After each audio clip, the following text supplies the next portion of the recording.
When we look at today and what you're doing today and how you're producing things today, what are the main sort of themes of challenges and opportunities that you're facing? Yes. I'm Joanne Levy. I'm the head of convergent content for Buffalo Gal Pictures. I'm also president of On Screen Manitoba. So your question is pretty broad. You know, what are the crucial things that we're dealing with? I guess the most obvious one is in terms of broadcasting in Canada. One of the primary things we're dealing with is convergence in ownership and the fact that there are far fewer places to get a green light for production these days. Okay. And what are the factors that go into that?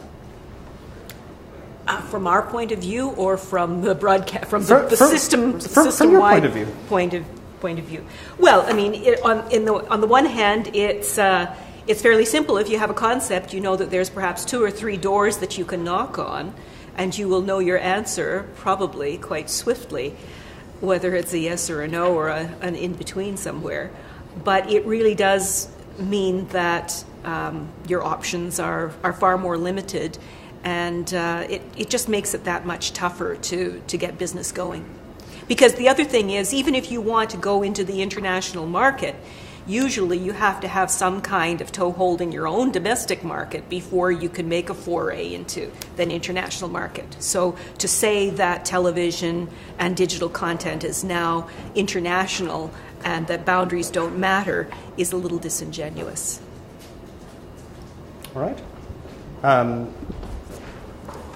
How are you meeting those challenges right now? Like, what are you guys doing to get around this? This is sounds like a very huge... You're all dealing with it, so go to it. Don't let me be the only one talking. Yes. Brian Richardson, ACTRA. It's, I think one of the problems we've got is essentially distribution. To reach the market that Joanne's talking about, we don't really have the distributors or the push behind a lot of Canadian material. And we do have some on television, but not an awful lot. And most of the production has been moved out of the centres like Winnipeg and into places like Toronto and Vancouver, leaving sort of the big gaping hole in the middle and a little bit in the Maritimes. But so to tell a regional story is a really, really difficult thing. And then to get it to an audience that will appreciate it, it's difficult. So I think in terms of being able to, number one, start making it, and number two, distribute it in such a way that it will reach a larger audience. Those are 2 major problems. If we're seeing our networks not fully sort of carrying through on it, and those are the ones presumably most of the population watch, we have a problem. We have to find a way to actually raise that interest. The typical Canadian interest is, oh, it's Canadian, well, why would we watch it? So why aren't the broadcasters picking stuff up? My name's Kyle Irving from Eagle Vision. It's about market value. It's about what our content is worth in this market. And I think yesterday clearly defined some things. Rogers just paid $433 million a year for hockey rights in Canada. That's more than the entire Canadian media fund. So that shows you what value our content collectively has versus the market. Because if they're prepared to pay that kind of money, you see what kind of value that content has, and clearly ours doesn't. Why not? Because the market doesn't want to pay for it the same way they do for hockey. It doesn't attract the same advertising base. It doesn't attract necessarily the same kind of viewership for all kinds of reasons. It has, I think, less to do with quality, although, you know, I think that we always have challenges to get the very best quality going, but there are issues having to do with promotion. There are issues having to do with the whole range of things, just the kind of budgets that we can afford to put together in competition with everything else that's out there. But I really don't want to.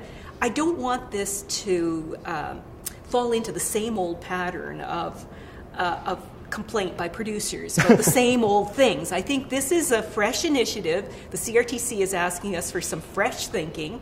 So rather than regurgitate all of the usual issues, I think we should spend our time today approaching things, with a new spirit and trying to come up with perhaps even some solutions. That's a very good point, and I think particularly when we start talking about the future, I would really love for this to be a really generative kind of a conversation, because. Well, first of all, we're the first ones that the CMPA is doing this with, so we can set the tone here and make everybody else redundant. No. But if we can come up with some really great ideas, some really fresh thinking, I know this is stuff that you guys are all thinking about on a regular basis. What can we do? What are the opportunities? That's excellent. I think we just really wanted to sort of get the lay of the land currently, so we can sort of say, okay, well, here's where we are, and here's where we can go. I'm Nick Hurst. I'm the CEO of Original Pictures. I think that the elephant on the table is what has been variously referred to as the John Doyle point. And the John Doyle point is, and I don't think that John has ever had as much effect in response to one of his columns in the Globe and Mail as he had to this one. But he said that in the second golden age of television, it is instructive that not a single Canadian production can be measured with the productions that are being done on cable television in the United States, are being done to a certain extent in Europe, increasingly in the UK, and that Canada did not have a production that had the same kind of cultural and artistic impact that everything from The Sopranos to Breaking Bad has had. That we don't have even a Good Wife. Our shows, although. And the CMPA has written about this, and they're quite right, that we have produced, when I say we, I mean the production community, we've produced shows that have garnered large audiences in the United States. Rookie Blue, Flashpoint, very successful shows. We have backed into international shows like the Tudors, the Borgias. They, on all basis that you look at, they are successful shows. Don't Knock Thor. People have spent more than $500 million going to see it. It is successful on whatever basis that you look at it. So we have had increasingly a degree of commercial success, and that commercial success has very much been, and this goes to Joanna's point, in having an initial license from a Canadian broadcaster and in turn using that license to gain international recognition and international sales, and several in this room have produced shows that have gone to the United States, and if you want to make money and you sell your show to the United States, then that is the badge that allows it to sell internationally. So the system that we have developed is a system whereby Canada is sort of a proving ground for shows that, and I'm talking primarily now about the brass ring, and the brass ring for most production companies is an hour-long series or similar, And those are the shows that people are talking about when they talk about this degree of excellence. And Canada, in its broadcasters, have allowed us to develop those shows, and indeed they have gone international. And I mean, the scale of this is that a show that we did sold to 156 countries, and made when I say made, recouped a substantial amount of money for those that invested in it. And other people in the room have similar experiences. But the key to it is that, as Al Capone said, internationally, Canada, what street's that on? The key to it has been those two things, has been a Canadian broadcaster and a sale to the US. Now, what goes with this is that a broadcaster like TMN, Movie Central, has recognized that if it is going to compete in the premium market with Breaking Bad, The Sopranos, Game of Thrones, then each episode is going to be north of $3 million. So TMN, ACTRA, has essentially dropped out of this market because they either don't have or don't want to spend $3 million. And to be fair to these guys, they have a very small CMF envelope, and they have to spend a whole bunch of money to get a CMF envelope. So it may be that the acquisition of Astral by Bell Media may create a situation that alters this.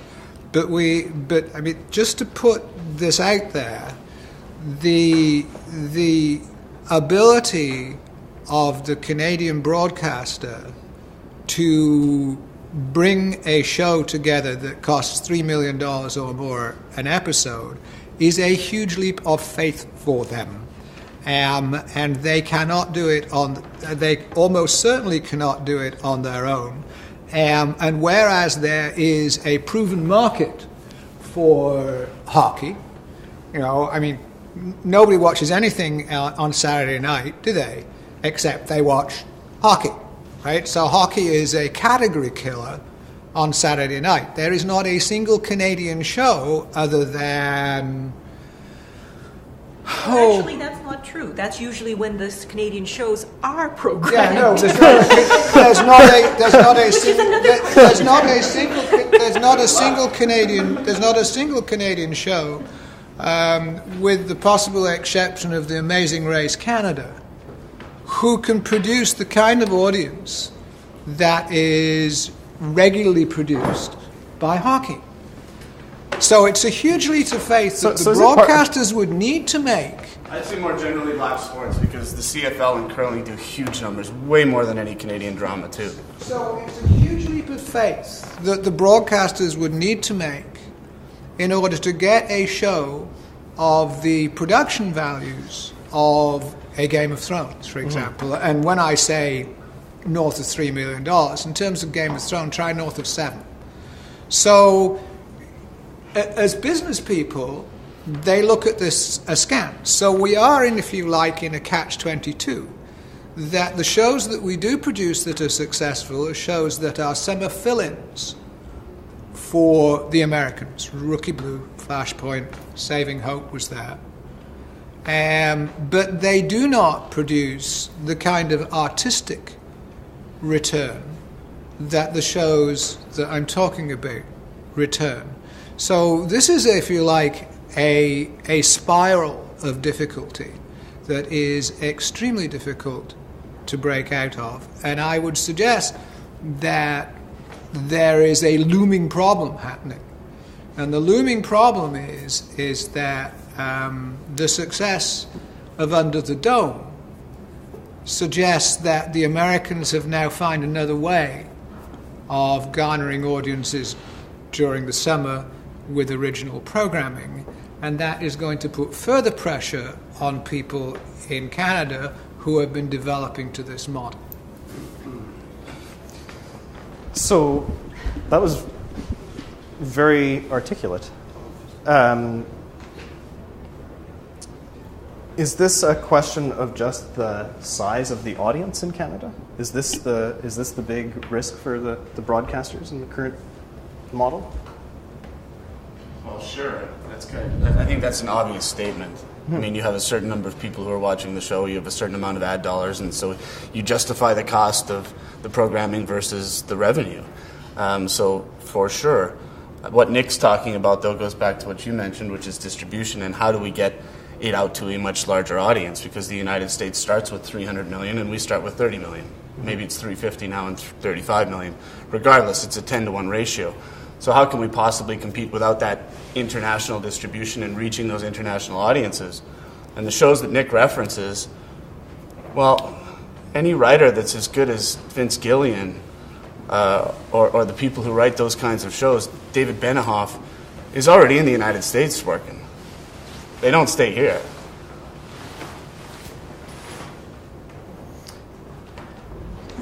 Well, this is getting depressing. What I would say about what I'd say is that I didn't say it was anybody's fault, and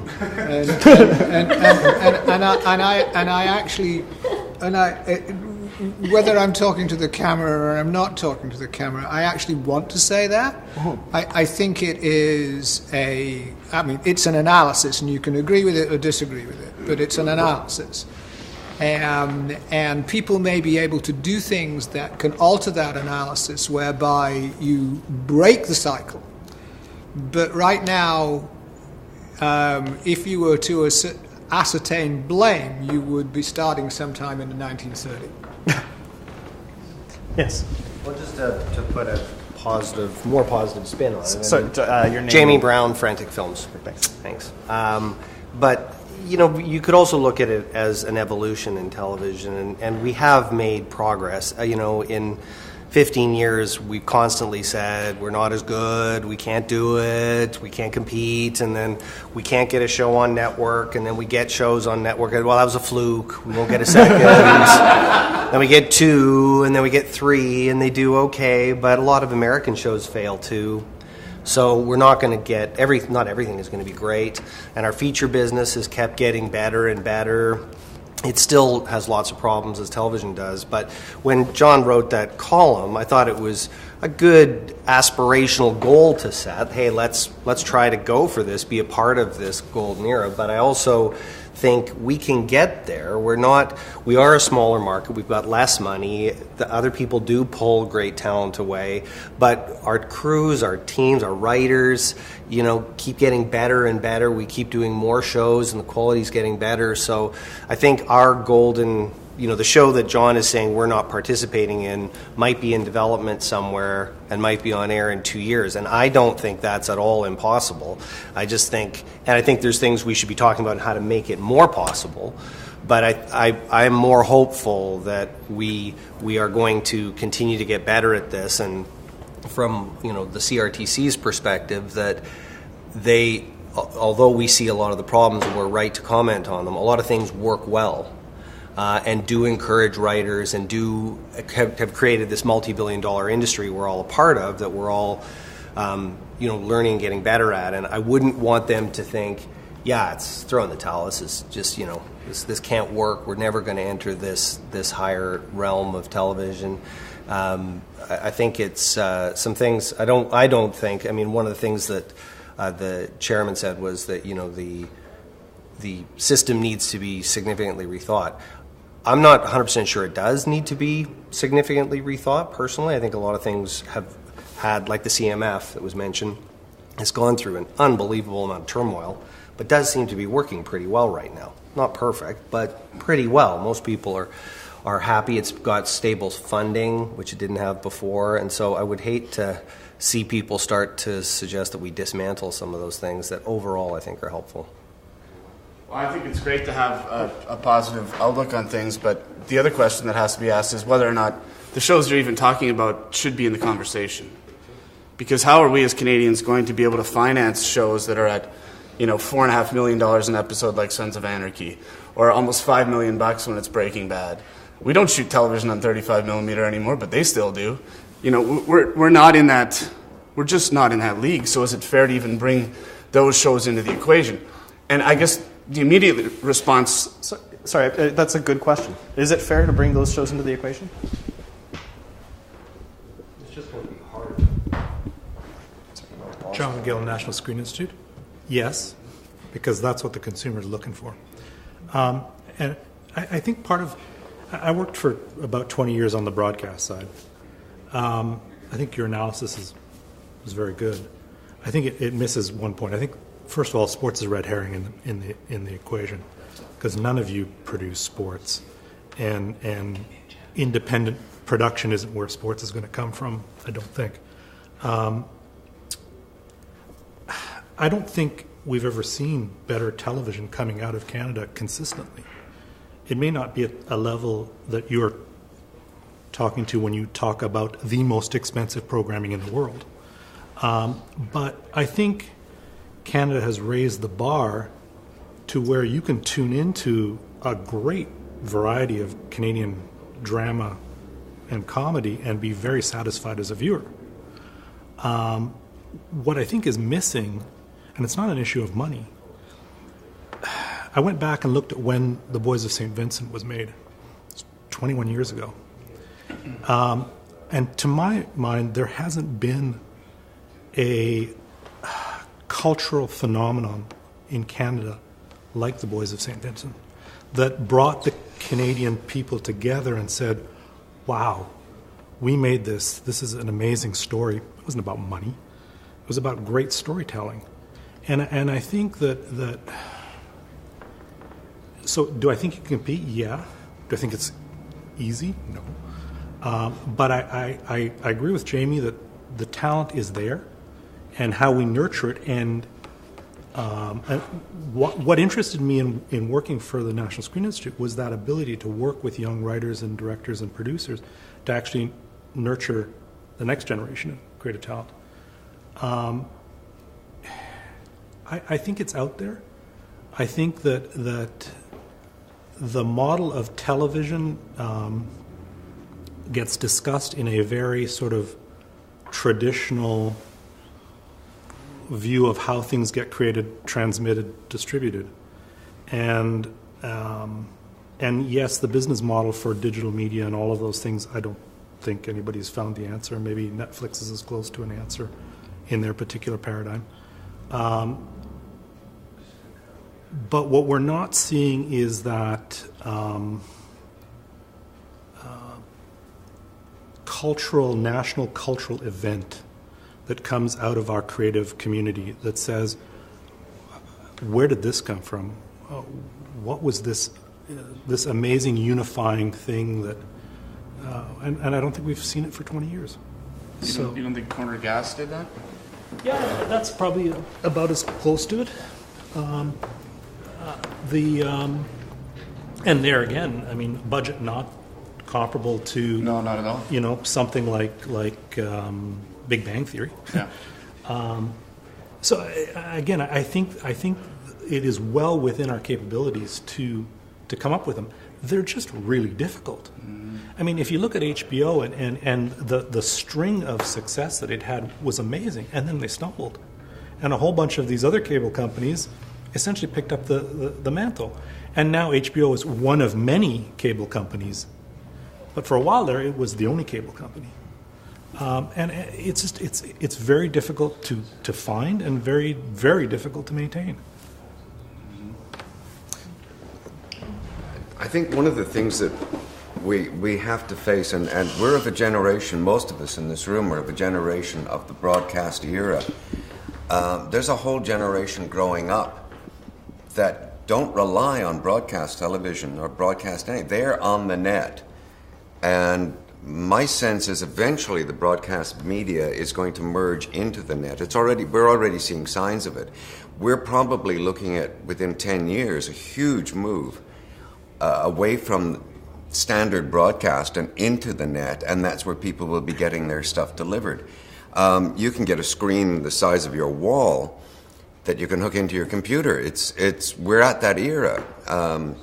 I probably won't live to see it. Who knows? But it's coming, and it's coming fairly fast. And there is a way in that market, perhaps, to make a niche for ourselves. Well, both of those comments, I feel, are a great segue into starting to talk about these changes and talk about the opportunities for the future and what we might be able to do going forward to maybe seize some of those. There was an interesting article maybe 3 weeks ago that somebody pointed my way about the Netflix canon. It was I don't know if any of you have seen this, but there was a professor of film studies who was talking about trying to talk to his class and make cultural references, and realize that this first year class of students, everything they watch is on Netflix. So he's having to revise his course and sort of pick and choose based on what are the great examples that are available there. So we are living in an interesting time, and I think that's what this conversation is really all about.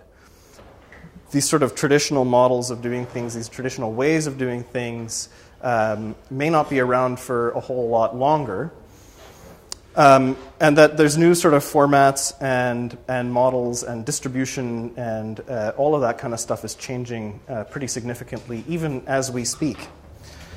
I'm sure we'll probably leave here and there'll be some sort of huge internet news story about something that we've never conceived of. But the part of that that's sort of interesting from a creator's point of view is, ultimately you're trying to tell stories, right? And when we talk about it, we sort of edge into this topic about telling the regional stories, telling Manitoba stories, Winnipeg stories. It is still about storytelling.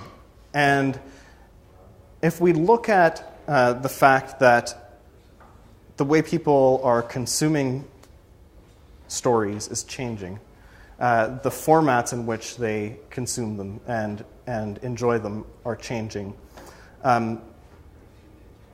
it does start to open up a lot of different possibilities. So what does it look like to start telling stories, we don't want to say the post-broadcast era, but when you're not, as we move away from being sort of in traditional time slots, people picking up bits and pieces of stories here and there, people finding these things and experiencing them in different ways and different contexts, what are the possibilities that you see?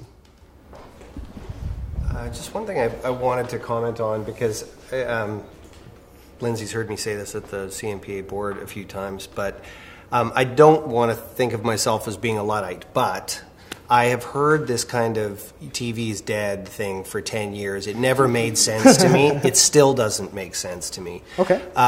And one of the things the chair had said when he was prefacing all of this was they want to work on an evidence-based approach to this. And so one of the things I wanted to find out, and maybe, yes, I was trying to prove myself right, so take it with a grain of salt, but in November, Broadcast Weekly did a big survey of who's watching television, and 18 to 24, 18 to 34, 18 to 49, all 21 to 24 hours of television a week, which is about the same as it has been. And the chair has noted a few times that there's, on average, people are watching 28, 29, sometimes it's 30 hours a week of television. It's actually increasing. The internet didn't come along last year or 2 years ago, right? I mean, this is, and Jeffrey Katzenberg did a much better job than I'm doing right now, but he did a big speech at MIPCOM in October where he basically said that new formats don't replace old formats. They can enhance it, like multi-screen viewing. So one of the just things I wanted to say is the delivery mechanism may change. You may get your TV signals through the internet onto your large screen. But just one of the things, again, just in not getting too carried away and creating new things based on ideas that may not actually be real right now, for lack of a better way to put it, is that I think TV is still the core. It's the business. We talk about what we can fund. If we can't fund a $3 million series on television, we sure aren't going to fund it on the internet. That is never going to happen in the foreseeable future. So I just think that everything we're looking at in this context, I think we should remember it's television. I mean, we could talk about features, we could talk about other things, but traditional television is where the ad dollars are still going. They're migrating to the web more. The growth is more there, but the ad dollars are still being primarily spent there. It's the biggest dollars that are available to the independent production company by a million miles. It's where we're going to get that money to tell the better stories. So my view is that while, of course, we talk about anything, making television creation better funded and better quality is the core of this. And it's making it better funded, but it also has to be findable. One of the things that's happened is as television outlets have converged into 2 or 3 or 4 major players, it's become more difficult to find those smaller broadcasters that have very worthwhile programming, but they're very difficult to find. They're competing with hundreds of channels, and they're where are they? So a lot of the means for finding your program have gone. I mean, who's got a TV Times arriving on their doorstep every weekend anymore? I mean, I don't even get a newspaper, so at least a traditional one. So it's a matter of, I think a lot depends on new ways of promoting our content. More and more, it's in the hands of the individual producer. It seems we are doing, I think, yeoman jobs when it comes to using all of the tools in the toolbox, whether it's social media or whatever. We're doing as much as we can, but we need better partners, and we need more curators. And from the broadcast system, we need much better tools on their end. Some of the guides that you have to negotiate nowadays are pathetic compared to the ease with which people can find what they want to watch on a computer. The guides, guys, let's get with the program. It's just irritating beyond belief. So we have to cope with all of that. So I think we're capable. Certainly other countries are too. I went to MIPCOM and I saw how exciting and vibrant the market is for formats for other countries that are no larger than us, and in some cases smaller. Sweden, Israel, Turkey, some of these places, Argentina, they're selling formats for their programming all over the world. And we're buying them. We're buying The Amazing Race. We're buying The Killing. We're buying, those formats. So why aren't we creating them is my question. And I think we've got to be looking at that.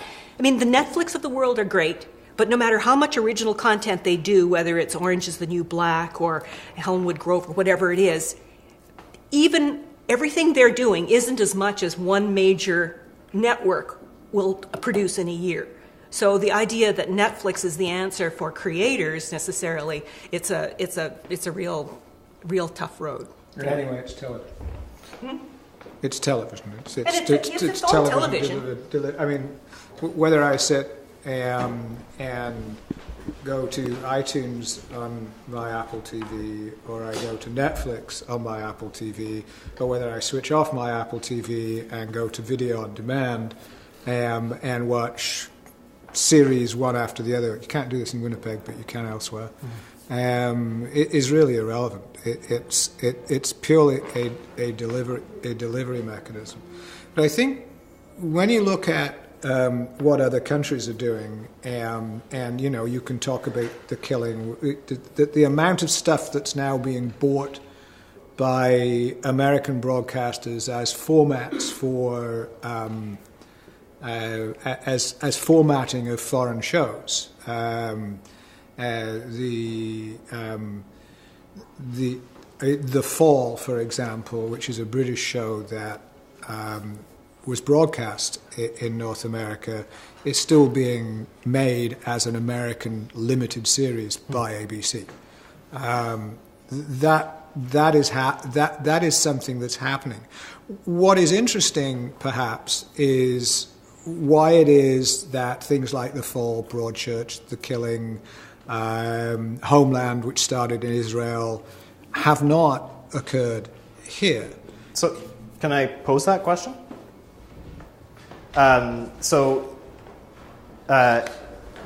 TV, I'm hearing, is not going anywhere, which is, it's sort of like TV didn't kill newspapers or radio, right? But it significantly altered both.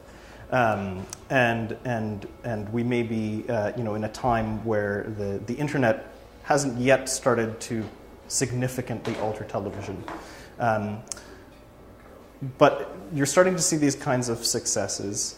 You're starting to see these different kinds of formats. What's the way forward for television, and what's the way forward? I just want to disagree with you. I think the internet is the internet and cable together and video on demand has fundamentally altered television. It used to be that we watched television at time and place, and I won't say nobody does that anymore, but the combination of the internet and VOD and DVRs have totally changed the way television is watched and has totally changed television. Sports is the last thing left. Yeah, sports is the last thing left, and sports and news are the last things left. Television is completely different from what it was 10 years ago. Totally, and you see this in the way that the broadcasters are now using Nielsen to look at who watched what and when did they watch it. So television has changed. I'm going to sound very, very argumentative or difficult, but again, according to Broadcast Dialogue Weekly from November, 94% of television watching in Canada is live TV. There is 6% watched in playback. Now, nobody would have thought that. And one of the things we have to be really careful about when we're thinking about, I didn't do the study, so I don't know how valid it is, but I think one of the things that we have to be really aware of too as producers is we live and breathe television. We're very sophisticated television watchers. We watch everything. You can cite the top British shows off the bat. You can tell us that Homeland came from Israel originally as a format. We really consume TV in a certain way. We spend a fortune, most of us probably, on our TV systems, our PVR systems. You've got Apple TV, you're all over the place, you're technologically very savvy. We just have to remember that a lot of Canadians don't think about television the way we do. I mean, there's a lot of politicians you talk to who will say, I don't watch television. Well, that's fine. They don't watch television, but their constituents obviously do a lot. They watch a lot of television. They get their news there. It's their number one source of information, entertainment. And when we talk about culture and the importance of Canadian culture, not thinking about the fact that that's how they absorb a lot of information. And if Canadianness comes out of television, somebody who's in a world where they don't watch a lot of television or only check things out on that, they go, well, who cares? It doesn't impact me. But we just got to always remember, again, in this evidence-based approach the chair wants to take, the CRTC wants to take, which is a good one, is this is a system for everybody, not just for producers. Yes, we're talking about content creators, but even among our development team, we have to remember we're not making television for us. We're making television for the population. What would most people want to see if we want a hit show? So just caution again, because at the CMPA board, we have these conversations and everybody in the room will say, my kid doesn't watch television anymore. And everybody nods, yeah, television's dead with 18-year-olds. And we all nod and go, yeah, that's a fact. Well, it's not a fact, right? I mean, I didn't have a big fancy TV when I was 20 in university because I didn't have any money. Doesn't mean that once I get a house and have kids and can buy a flat screen television that's HD that I can see sports or other things in, I'm not going to watch television. But for that age and stage of my life with an HD screen on a laptop, I probably watch everything on a laptop for that period of time. Although obviously a lot of younger people are still watching quite a bit of television. What's the statistic? Give me a statistic again. For TV hours? 94%. 94% of PVRs are not killing TV, with the vast majority, 94% of television watching in Canada being to live TV and just 6% to viewing in playback. And then it goes on to talk about it. They got a bunch of graphs and stats, but I didn't know any of this. But I just started trying to remind us of the source again. It's Broadcast Dialogue Weekly November 7th, So 2013. where does VOD fit into this? I don't know. I guess, I don't think that's live television viewing. I mean, VOD, Yeah, but let's go back to us as Canadian. Because this is sort of fundamental, because the last conversation I had with Chorus, and I'm quite happy to mention who it was, reckoned that 60% of the shows that were being showed on Movie Central here were being watched on VOD, not live. Yeah. And these stats might be, and back to the evidence thing, I mean, we know, I think just this week, BBM said that they're changing their ratings to include the +7 numbers because they're having such a big impact on ratings. And I've read that, it can make a 50% difference in ratings. Well, the numbers don't align here. You can't have 6%. Your reference is to a movie channel, though, and I don't think that's applicable to the overall conversation that we're having here. And fundamentally, as independent producers in Canada trying to make content for the Canadian public to consume, television may be as viewed as ever, but there's also infinitely more channels. There's also infinitely more content required to service those channels, and an expectation from the broadcasters for more for less. And that's really what the last 10 years have done to us as independent producers, is it's forced us every single time we go back to them to give them more for less. And I think that that's the biggest thing we're up against. I don't think the conversation is about whether or not people are seeing our content as much as it is how are we now managing to create great content when the price point keeps getting knocked down. I agree with you. Merritt Jensen Carr, Merritt Motion Pictures, and co-chair of policy committee for On Screen Manitoba. The other issue that we're not talking about is it's not, for me, it's just an issue of who's watching. It's who's paying, I think, when I look at the demographic, and the biggest change is nobody wants to pay for cable. It's not that they don't want to watch TV, it's that they don't want to pay for TV. And when I talk to broadcasters, that's their biggest concern as well, is the erosion of subscribers. So I think when we look at the transitions in the marketplace and the trends, Jamie, you may have some recent stats that comment on that, but that's where the alarming stats are that I see is nobody wants to pay for Canadian content, and so that's a huge shift and a problem. That speaks to the structure of the way these huge companies are set up, and the fact that BDUs, look, if they're not going to make the dollar off the cable television, they're going to up the price of internet because that's where we're getting it anyway. So at the end of the day, the mother corp is still going to make as much money, if not more. And so, I'm sure the broadcasters are having their budgets whittled down, but the content still exists and they're still charging everyone for it. So it's bridging that gap. But it doesn't see its way back to us. It doesn't at all. That's the question. The point I think is it doesn't see its way back to us. And that trend is only going to continue. Well, back to evidence again. Sorry, there's somebody in the back that's waiting patiently. Louis Paquin, Les Productions Rivard. In line of that thought, for me, there's always been two issues. Some people are trying to go around because the TV pay for the Canadian Media Fund. They're trying to go around that. And I always think the content should be paid by whoever's distributing the content, But somebody explained to me, and I'm not sure if this is true, but they said that there's an inherent conflict of interest in our marketplace that the CRTC has never dealt with, is that for broadcasters, it's a lot better for them to take American product. It's a tenth of the price of creating a new product, and they've tested the product in the state. So until you have some kind of way to deal with that incentive with the broadcasters, you'll never get them to want to buy Canadian content because they can buy Friends for a tenth of the price. Then they can buy a Canadian content show, and Friends proved itself because there's like Jamie said, there's 30 projects that went down the tubes in the States. But the one that works, they just dump it on our market, and the broadcasters want those products. So unless you want to really build a Canadian industry, because at the end of the day, I don't care if it goes on TV or the other, that's just distribution channels. And we're seeing it yesterday with Rogers, they're buying the NHL. They're still producing the NHL like they did before, the hockey night.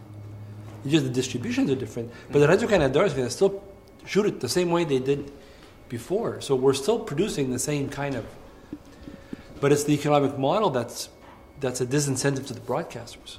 And unless you deal with that, by taking money from all sources, you're not going to be able to change that culture.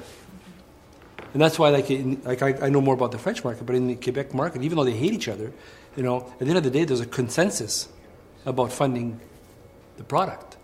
There is a consensus, whereas in English Canada, it just seems to be, let's get it over there. And then even as producers now, we're producing shows that maybe work more in the States than they do in Canada. So at the end of the day, they don't work anywhere. So there's something problem in the structure. So where is this all going? Jean-Pierre. Jean-Pierre has to fix it. Hey, Jean-Pierre, do you hear that?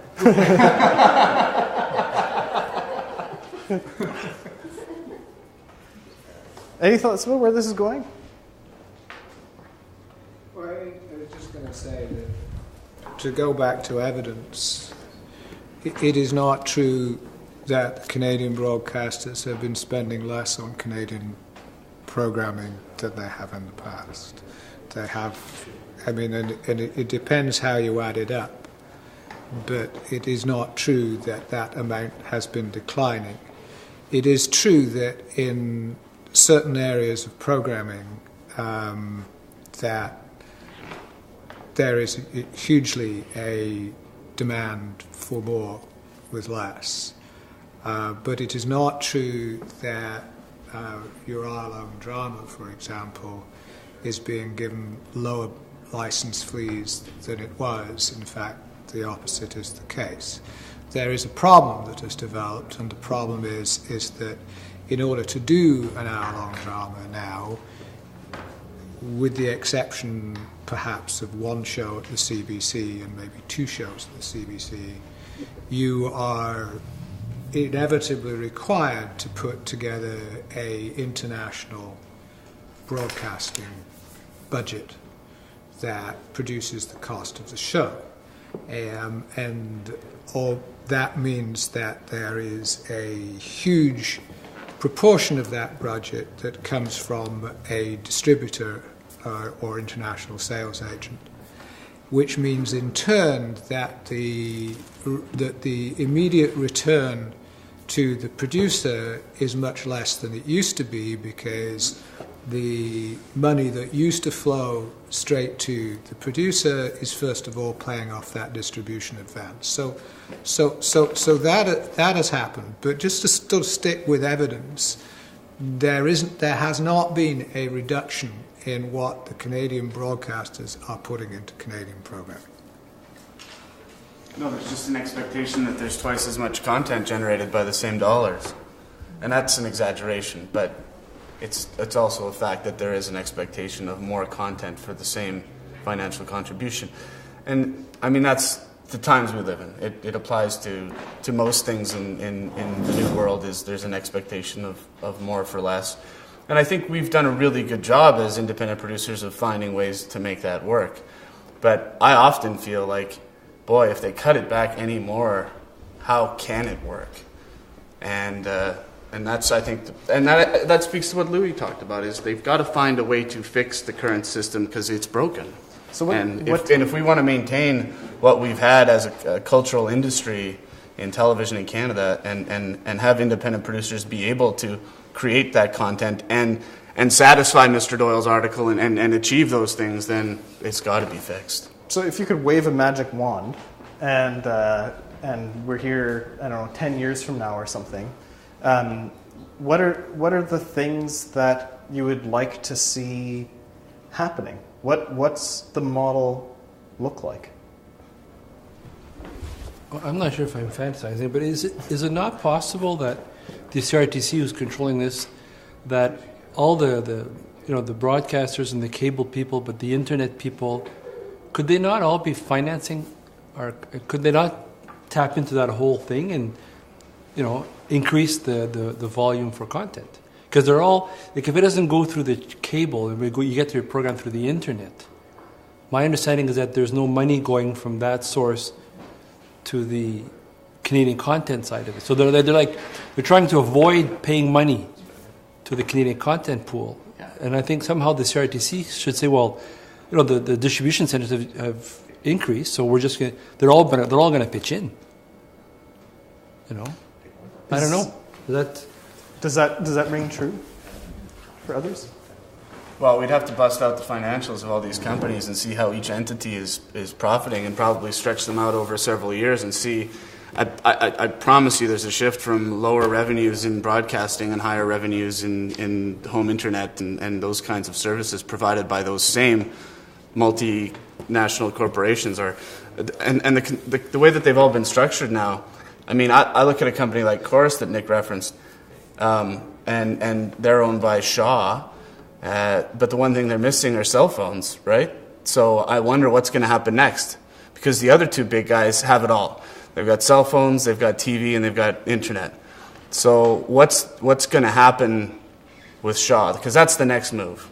If they don't buy TELUS, essentially, I don't think that then they'll be gobbled up by the other two, and then we'll have two entities in this whole country that control everything we get into our home and our phone. And wow. So I just want to pose a question then. Do you see that that's the future of well, it sounds like partially the present? Are we moving away from the particular broadcasters and networks to the sort of like the bigger pipe as being the people that are financing things? I think those people have to start owning more of the financial responsibility for the revenue they're generating because of the content that's being created. It's an interesting question. Are cable companies the new broadcasters? Yeah, well, they're all ultimately they're all vertically integrated. Yeah, exactly. Yeah. It's an irrelevant question. Anyway, they're all. Yeah. Is that reflected in the current model? Yeah. It's. Yeah. In the current law. Model. Yeah. You know, The way money Bell flows. Media, Rogers, Shaw, and Videotron. They're all distributors as well as owners of the major broadcast outlets. So they're fully integrated. You know, I just want to say one thing. I think that it's reflected in the current model in terms of ownership and viewing possibilities, but it's not in terms of financing, right? And financing content. So the model, you could argue that the model for financing content has not kept up with the changes in viewing content and audience, right? I think you could argue that. I don't think many people would disagree with that. I mean, for me, and one of the things I think would be really interesting to talk about today, because we're in Winnipeg and we're a region, is, so for a region, we may have, many regions at one point did have regional broadcasters. But it's, concentration just means that there are, very few, pretty much none, regional broadcasters left. And very few. So what I've seen is it's gotten smaller and bigger, and the middle has been eroded. So, and so I think that that's a trend that is a very difficult trend for not just. And I wouldn't say that's necessarily a regional problem. I think it's a problem for a certain kind of size of production company. Small to medium-sized production companies are struggling right now. That's not a regional problem. That's the reality of our industry right now. That it's gotten smaller and much bigger, and concentration has been, has really, I think, been a primary driver of that. So I don't know if anyone who wants to add to that, but I'd say that in terms of the production industry right now, that's one of the biggest challenges. So, so the broadcast families have all gotten much bigger. Production companies haven't merged and kept up with that. And I'm not certain that it's in the best interests of Canadian audiences that they do. Because I think that, for me, one of the things that if you really want exciting Canadian programming, you have a lot of diverse voices to choose from.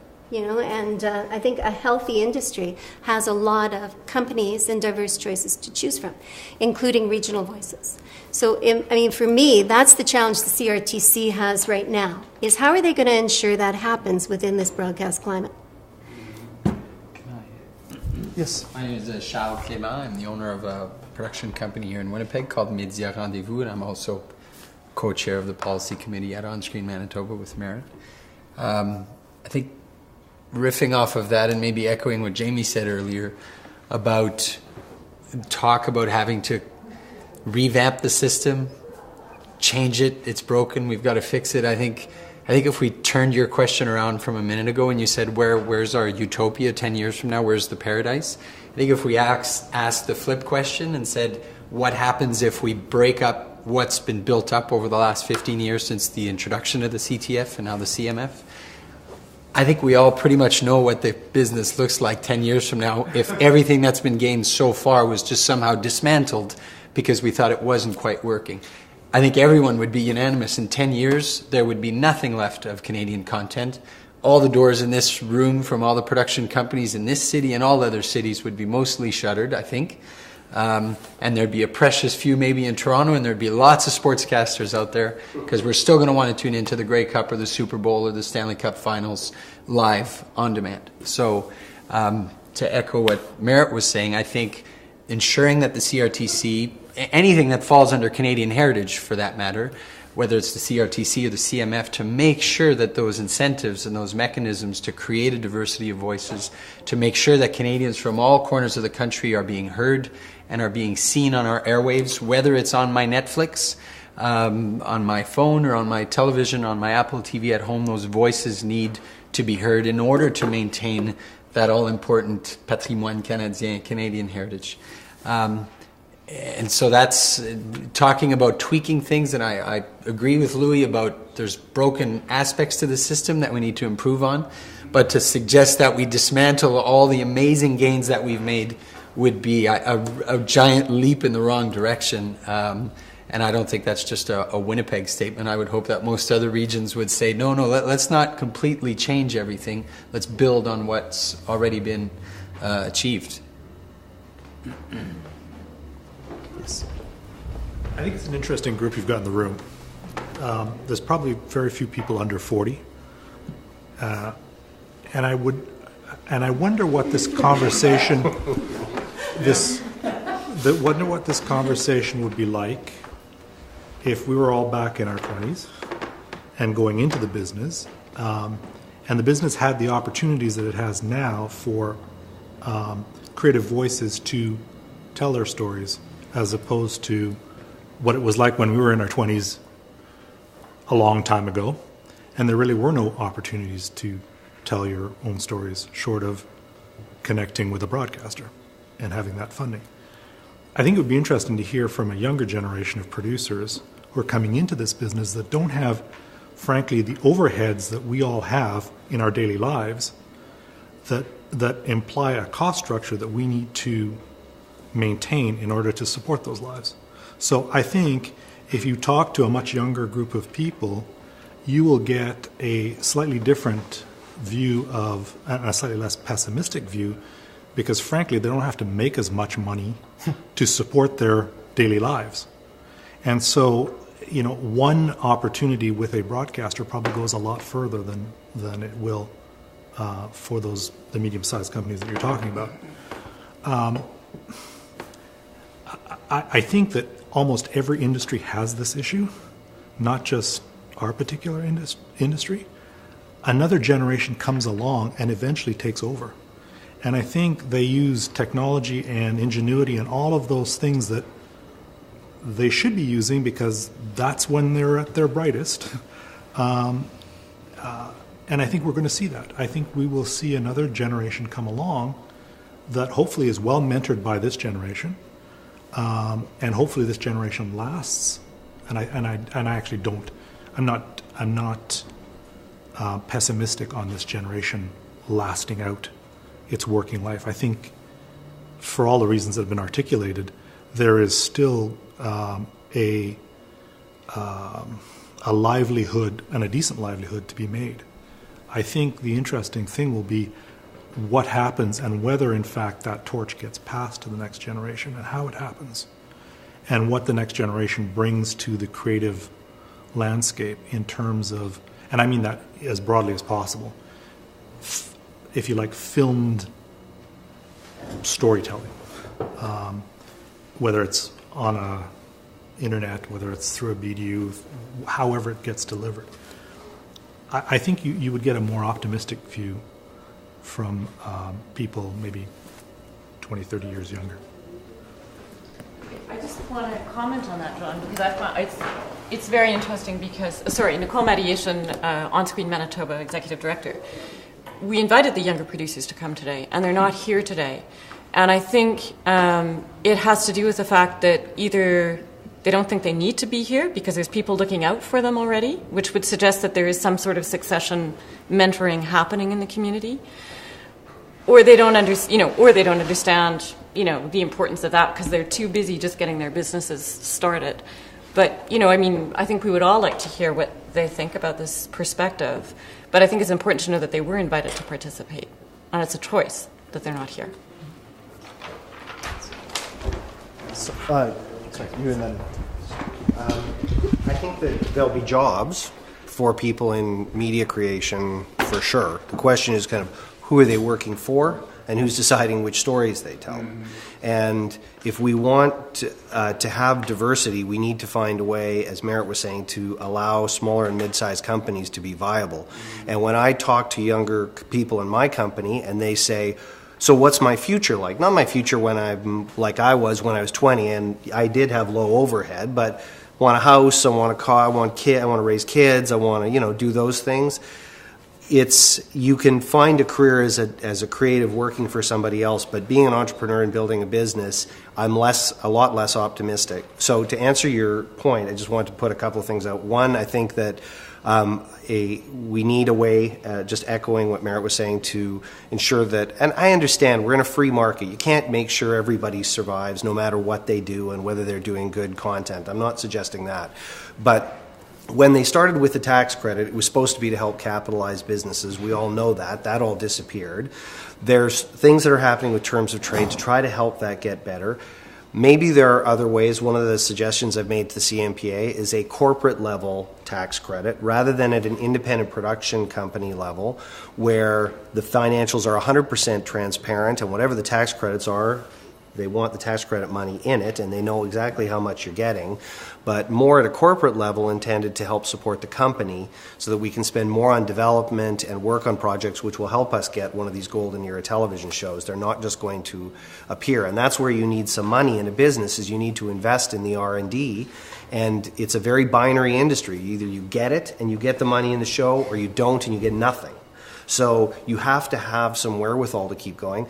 And then the second thing I just wanted to say is I think while it's not directly comparable, as much as I am an entrepreneur and a believer in free markets, and we are in a hugely regulated country and economy, whether it's the broadcasters or the BDUs or Bombardier or any of these companies, we are supported, we have tax regimes, we have incentives. That's the reality. It's out there.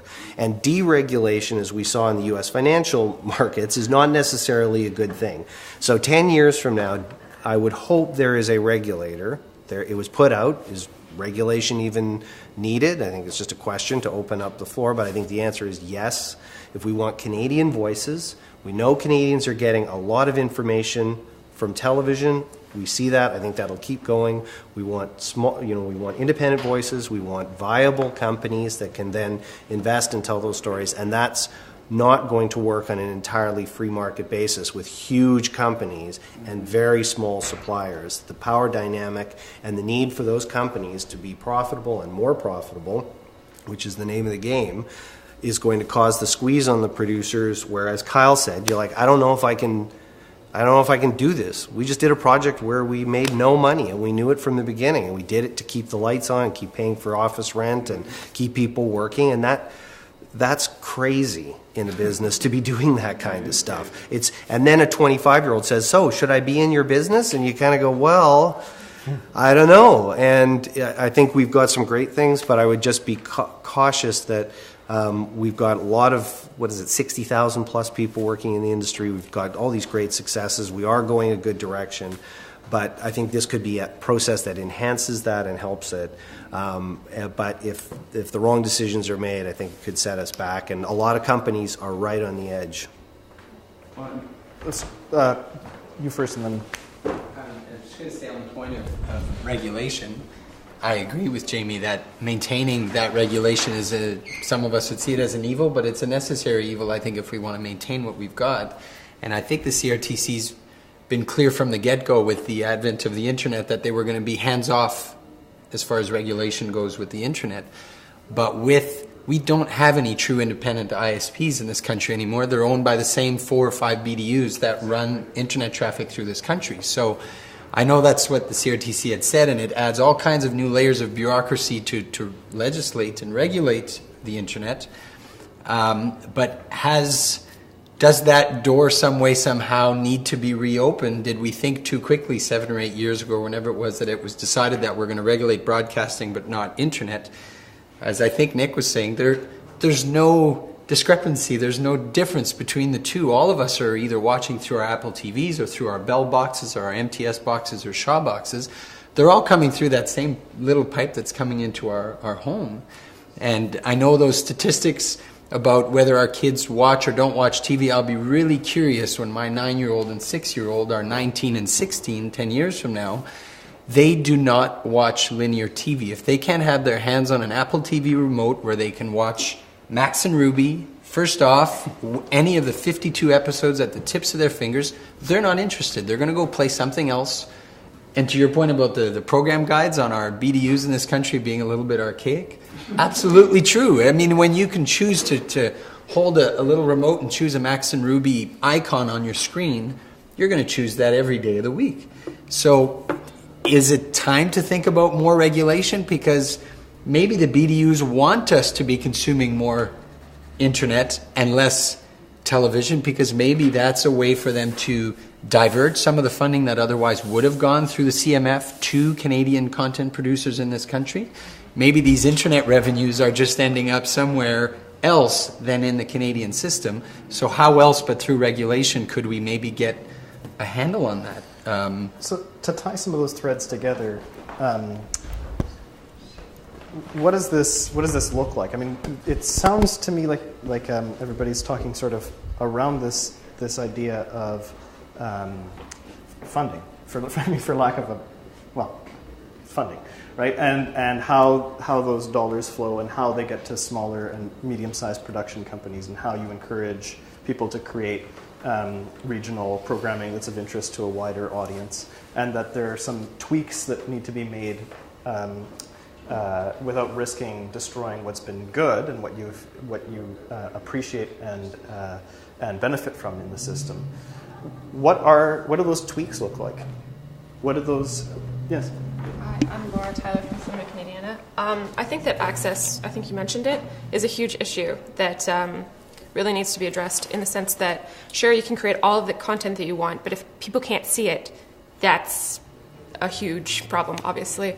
And I think that currently, I believe the CRTC said that Netflix was not a content creator, and so they were prevented from being taxed that way. And then they go and produce all these things. So I think that you were right about maybe reinvestigating the internet and how that exists in the world. But until we can kind of get on the ball with how programs are being delivered, if like a lot of times you'll go online and you'll see.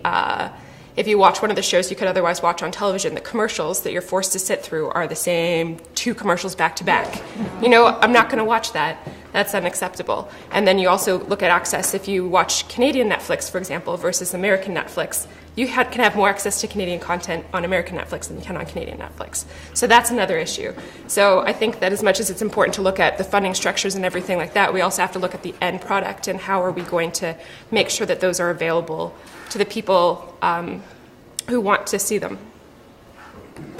I think one of the things that, obviously, as we've said before, the model is moving to on-demand. And on-demand simply means that it is device neutral. It doesn't matter whether it's your iPad, your iPhone, your Apple TV, or whether it's broadcast television. The content is still non-Apple products. Or not Apple products. Sorry, I'm a Mac.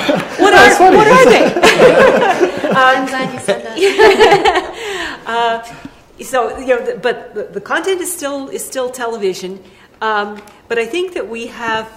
One of the things that the broadcasters do is when they pay for rights, they pay for all rights in blanket fashion. And I think we have to have some mechanism where we can share in success in a different way. I note that there are apps where you can get CTV Go, Global Go, that kind of thing. But the key is, in order to get the programming that's locked on those applications, those episodes, you have to hand over your subscription information, your subscription to Shaw Movie Central, or your subscription to your Shaw Direct, or whatever BDU that you're, So you have to be wired or connected to the system in some way in order to access that extra stuff. But the broadcaster, I don't think, is paying much, if anything, for those rights. So if it's a Canadian product and it's successful in that on-demand platform, is there any way for extra monetization? Is there anything that flows back to the producer? I don't know. Tell me. Is there? Can I say, Mary Jensen again? Just one thing. I do think that the CRTC really helped in requiring that broadcasters sign terms of trade. And that has made a huge difference. It's got its problems in terms of, a few kind of kinks in the system, but it's really important that we find a way to make sure that everybody continues to buy into it. And if that actually happens, I think it will create a much healthier industry across the board. So, one thing that I think has... Very good in theory, though, but the enforcement of the terms of trade, I mean, I don't know, why does Bell Media need 90 days to pay me? Well, there are problems. There are problems with it, but it's better than where we would be without it. Hi, I'm Jan Skeen, and I'm here on behalf of ACTRA, but I'm also an actor. I'm a consumer. I'm a parent of filmmakers who are not here. And my children who make films do everything pretty much for nothing when they're making films, because as do all of their friends. And I understand the type of infrastructure that you people have set up to be able to produce series where people like me and my friend Ty can make a living at it. And that is so important to us. And so I thank you all for that. But what I wanted to say was I don't really know in detail what the CRTC has done for us, but I honestly don't think that any of us would be here right now if it wasn't for them promoting Canadian television, because I think we would all be sitting with our 8 TVs and our 22 PVRs watching back-to-back episodes of The Housewives of Beverly Hills and UFO fighting. So that's, and that is like hell to me. So I want, what you asked earlier, what we would like to see in 10 years, and what I would love to see is more children's programming, because to me that's disappeared. That's where I made my living for 6-8 years. It's pretty much gone from our experience in this city and province, and I think in the country as well. I don't know if someone else can answer that question. And I would like to see each of you people at Eagle Vision and Original Pictures and Buffalo Gals and Frantic Films all having a television series, a drama series, because that's where our industry flourishes. The actors, the crew members, the directors, it keeps the industry flowing, where we're seeing maybe more. You're talking about Canadian stories, which is the actual stories being told, but it's also the Canadian production companies being able to flourish, because when we see the big American horror films, and seriously, that's the stuff my family makes their money on, but still they drop in and they drop out. And if they just go, we're left with a big hole, I believe. We used to have Canadian programming that would keep us going, and they would be our stories, they'd be the Atwood stories, they would be, again, the children's programming. And we need that, or we have no industry, and that's all I have to say. Just further to that, there was a time when there were many initiatives to try to develop talent and experience. And whether it be half-hour dramas in the regions through CBC or there, MOWs actually helped train a lot of people in drama, and they developed the skills that eventually generated really strong series.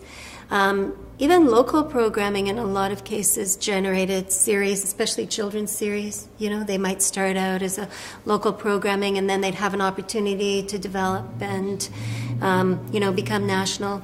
Those entry levels in many ways have disappeared. But they've been replaced to a certain extent by those filmmakers who, with very little money and a lot of enthusiasm, can do the web series and pilot programs in that way and get their concept to a place where you see whether it has any shape and form whatsoever. So, the entry-level jobs and things like that in the conventional television system may have gone, but I think that new generation is taking up new tools and doing things differently. There just isn't a lot of support for them, unfortunately, at this point. And I think that that's probably something that will change in the future. Yeah, I know a lot of people who are in your children's position where they do everything for free or next to free.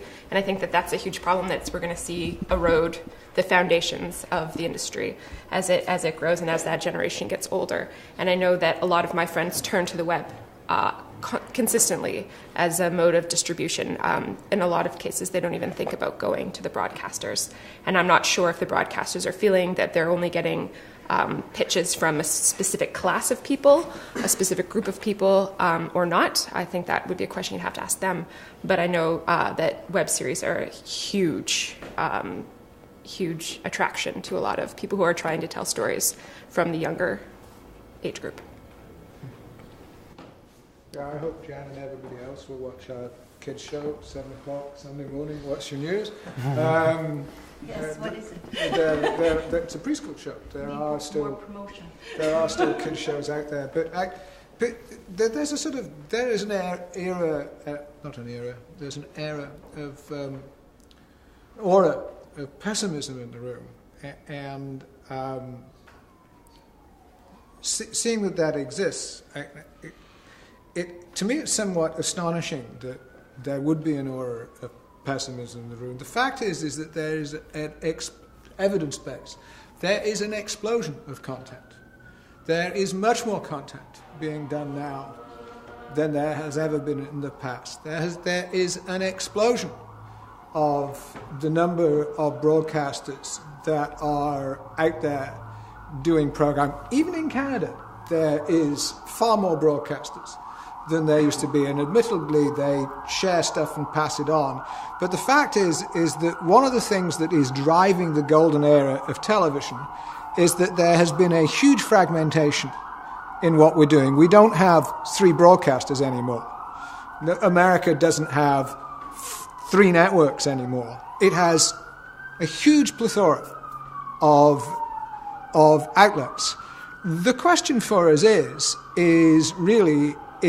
how do we get there? And if the question is to the CRTC, what do they do about it? That is the question too. There is a plethora of content, but there's something wrong with the model that we have because we are not integrally part of that explosion of content. So there is a disconnection taking place. But personally I'm not inherently pessimistic. I think, first of all, you can't change the culture that you live in overnight. And so the kind of shows that were in Israel and in Belgium and all these things that were talked about, there is a place for them here, and there is a place that they could be nurtured here, and it's called the CBC. And the CBC can no longer afford to do very many of these programs and has become a middle-of-the-road kind of broadcaster because it's been starved of money. And if there is an area in which we could do that excellence, we have a place for it. And it's the Canadian Broadcasting Corporation. And it seems to me that discussion is not had very often. We talk about what the private broadcasters should be doing, But the fact is that we have an organization that is absolutely subsidized to do exactly this, and it's been starved of money and can't do it. So that's one thing. The other thing is that if you look at the private broadcasters, how do we get into the business whereby we can sell to the plethora of outlets that are being made? And I think the answer to that is that, well, you know, we have to become international. And that does mean some changes in the model that we look at. Because the co-production arrangements that we have, Canada was at the forefront of this, and they're all outmoded, all of them, right? And the restrictions that are placed on us by the funding agencies restrict the ways in which we can do these international projects. So there is a change that needs to happen. It's not doing away with the structures that we have at the moment, but it is making the structures that we have at the moment more open to the kind of opportunity that is being presented. So what are some things, since we are submitting this to the CRTC, what are some things that the CRTC can do to help producers like yourselves? What are some of the things that they can be looking at in terms of driving this industry forward in this context, where to be able to produce these really excellent programs, to be able to continue to have small and medium-sized regional producers, to continue to have a variety of Canadian content? Do we take it a priori that small to medium-sized businesses are a useful creative tool? I take nothing a priori. I'm facilitating the conversation. I'm reflecting back some of the things that I've heard. So because I don't think that's an a priori assumption. I don't think it should be an a priori assumption. There are more than 300, back to Jamie and his evidence base, there are more than 300 producers in Canada at the moment, and 4 or 5 broadcasters, depending on how you add them up, or 3, depending on how you add them up. And that's not going to continue. So that is an economic model that is not going to continue. So that change is going to happen no matter what the CRTC does. And I'm not sure that it's actually the CRT's. I don't even know really if under the Broadcast Act the CRTC has any leverage here. It would have to work around. But that's a model that's not going to continue. You know, in terms of what you have the model that exists, and the model whereby there is an industrial system of broadcasting where the broadcasters are essentially rebroadcasters of American material is not going to change, right? So, but the access that we need, and that's been a word that we used, right? And the way we do that is going to have to be more international than it is now, the CBC accepted. Are there any ways that is there anything within what the CRTC's mandated to do? What Chuck said, which is opening up the conversation about the internet and whether or not that should be regulated. And Nick made a very good point. I don't know if the Broadcast Act will allow for that to happen, but I think that conversation has to happen. Because we have to recognize, every Canadian needs to recognize that there's an oligopoly with the broadcasters and the cell phone companies. We've been experiencing it with cell phone companies for more than a decade. Highest cell phone rates in the world. Because they're all in it together.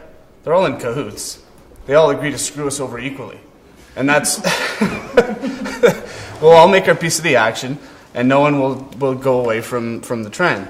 So are you suggesting that that's something that the CRTC should find ways to remedy? They should have addressed it well before now. Going forward? They should certainly have a look at what's happening with the vertical integration of these companies and the end result for the consumers, which is that they control our access to content and they're going to charge us as much as they possibly can. And where's that content going to come from if not from the creators? And how are the creators going to pay for it? The CRTC has control of what is Canadian and defines what is Canadian. And what is Canadian in the future perhaps can be defined on a different way than it is defined now. And that goes to how the co-production rules work, it goes to how the CMF works, and it goes to how telefilm works.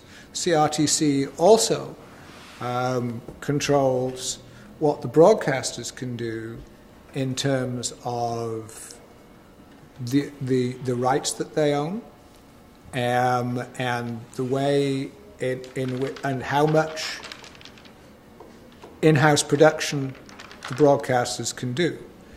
We have these mega companies, but in the US we have, Time Warner that owns Warner Brothers and owns television stations and through. And the model in the United States is completely different. They have housekeeping deals with creators rather than having individual production companies.